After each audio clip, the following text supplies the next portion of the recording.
Hello guys! Welcome back to my channel. At ayan na, dumating na nga ang aking inaantay na parcel.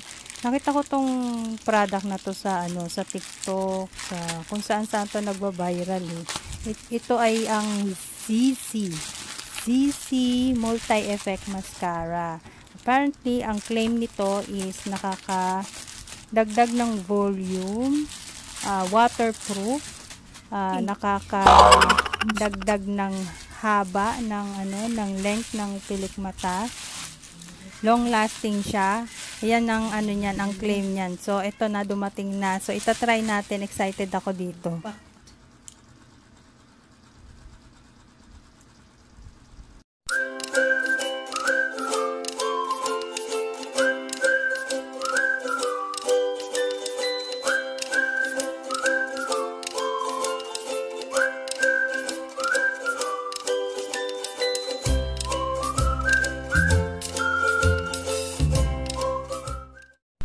Ayan guys, syempre nag-prep muna ako, no? Inayos ko muna yung mukha ko. Nag-makeup muna ako dyan para ready to go na rin ako kasi may a-attendan akong meeting today. So, gusto ko on flick yung aking pilik mata kasi tinatamad akong maglagay ng ng false eyelashes. So, gusto ko lang mascara lang muna.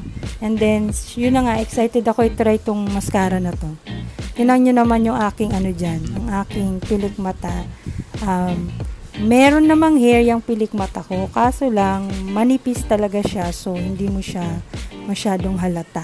So, eto na nga, ang ZZ Multi-Effect Mascara. Susubukan na natin yan, para tingnan natin kung anong magiging effect niya sa aking pilik mata.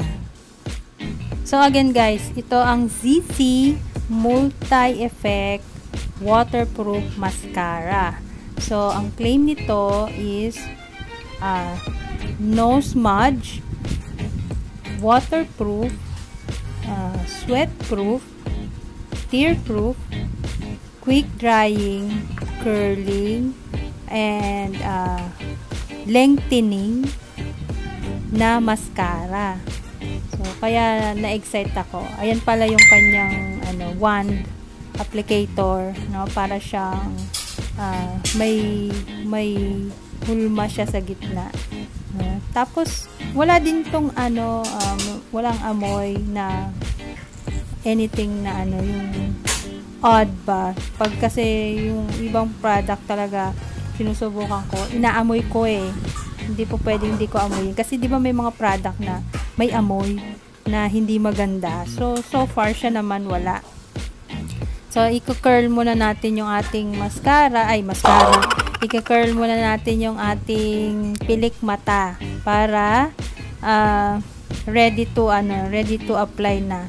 So, huwag kayong magtaka guys, ha, may pilik mata ako, pero manipis lang talaga siya. Nipis lang siya. Medyo okay naman din yung length ng eyelash ko, pero manipis lang talaga yung buhok. Ganon din sa kilay, kaya problem ko talaga yung manipis kasi yung mga hibla ng aking ng kilay at saka ng aking pilik mata.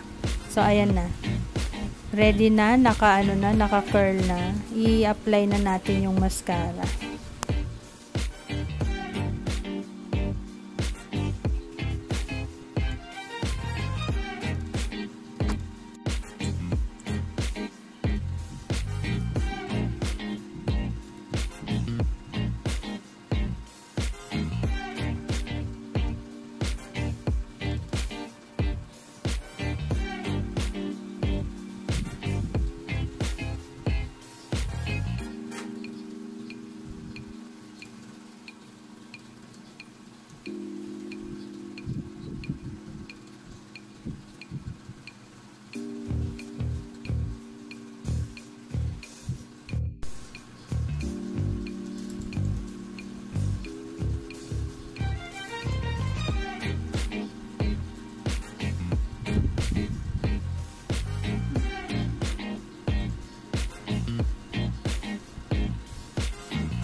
So, ayan guys, nag-apply na ako. Nakita nyo na ba? May difference na ba?